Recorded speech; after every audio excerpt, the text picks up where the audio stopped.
Cara paling tepat mengunci rumus Excel selain tombol F4. Sebagai contoh di sini kita ingin menghitung nilai total, baru kita kalikan dengan nilai diskon yaitu 10% yang berada di sel I2.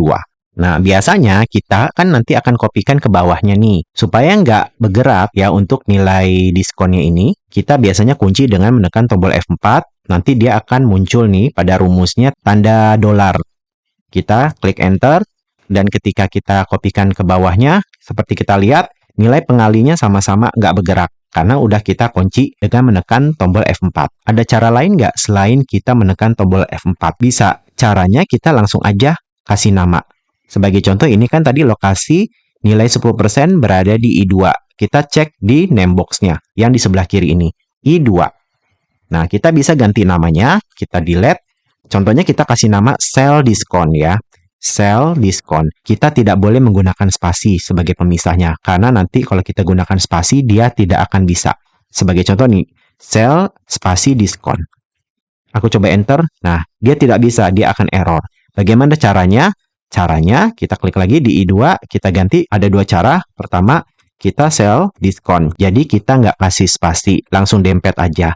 Atau bisa juga, untuk spasi, kita ganti dengan underscore. Misalnya, sel underscore diskon. Nah, maka sel I2 ini akan berubah namanya menjadi sel diskon.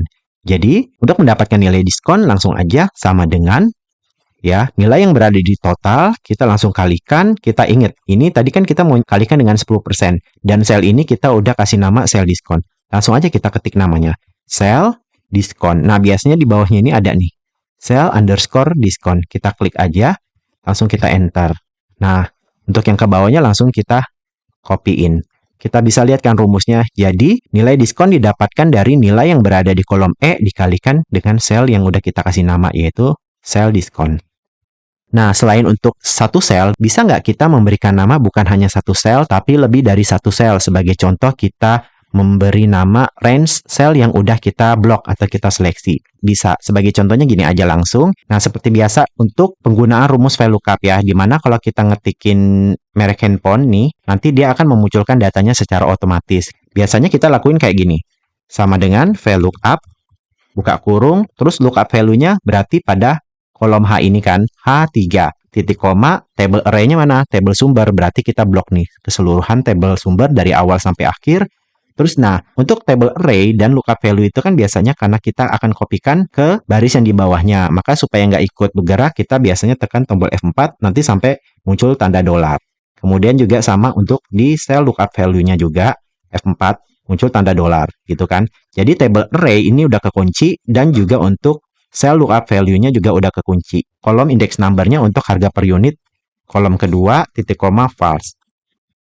Nah, nanti tinggal kita copy ke bawah aja. Nanti untuk quantity tinggal diganti aja untuk kolom index number-nya. Yang quantity itu kolom ketiga, dan yang terakhir, yang total, kolom keempat.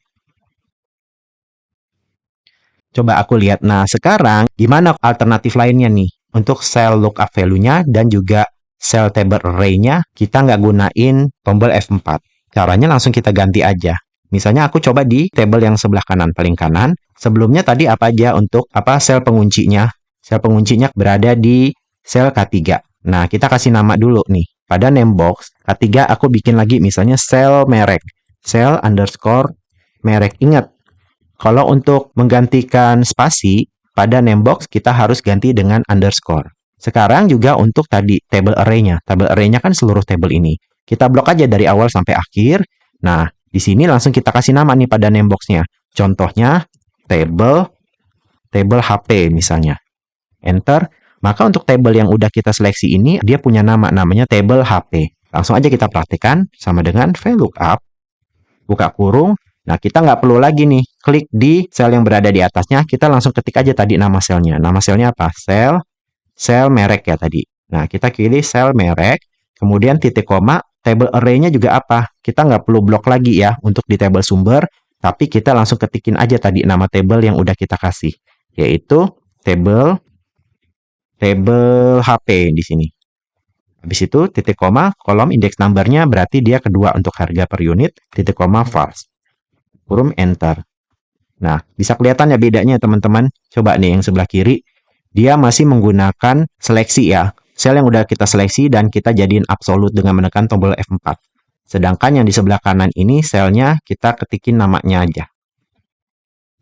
Hasilnya sama, coba kita ke bawahin. Oke, untuk quantity kita ganti kolom ketiga. Dan yang terakhir, dia kolom keempat. Sama, coba aku ganti misalnya ini Oppo. Ini juga Oppo. Sama kan hasilnya. Jadi seperti itu kawan-kawan, alternatif cara paling tepat untuk mengunci rumus Excel selain menekan tombol F4. Terima kasih sudah menonton, semoga bermanfaat dan sampai jumpa lagi.